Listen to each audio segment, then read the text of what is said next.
दूसरी चीज़ यहाँ पर ये भी उल्लेख कर देना आवश्यक होगा कि विश्व हिंदू परिषद और बीजेपी और संघ का जो बाद में आंदोलन था, इसने भी न्याय निर्णय करवाने में बड़ी मदद किया, क्योंकि यही चीफ जस्टिस गोगोई साहब जब मेंशन किया गया कि मैटर सुन लीजिए, तो उन्होंने कहा मेरे पास और भी बहुत से महत्वपूर्ण मुकदमे हैं, यही थोड़ी है।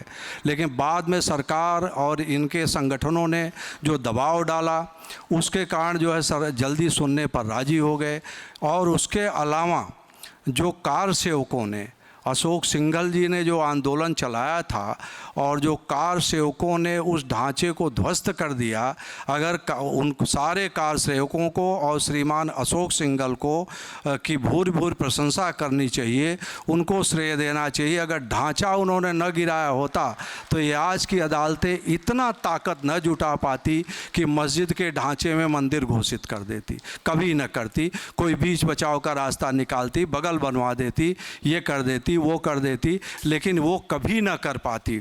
इसलिए विश्व हिंदू परिषद, बीजेपी, संघ, चाहे जिस इरादे से भी किया हो इन्होंने, लेकिन इनका भी जो प्रयास था वो राम जन्मभूमि प्राप्त करने में तो मदद किया ही।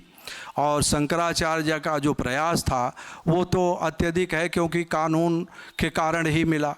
और इन सब से उनका कम नहीं है जो गोपाल सिंह विशारद जी थे, जिन्होंने कि सूट फाइल किया था, परमहंस रामचंद्र दास जी थे, या अन्य जितने लोग थे।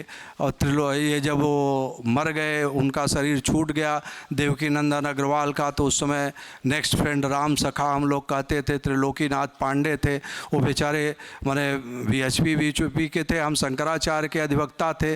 दोपहर में बेचारे नाश्ता लेकर के, ये लेकर के हम लोगों के हाथ से चीज़ें उठा के करते थे, पूरा वो भी सहयोग करते थे।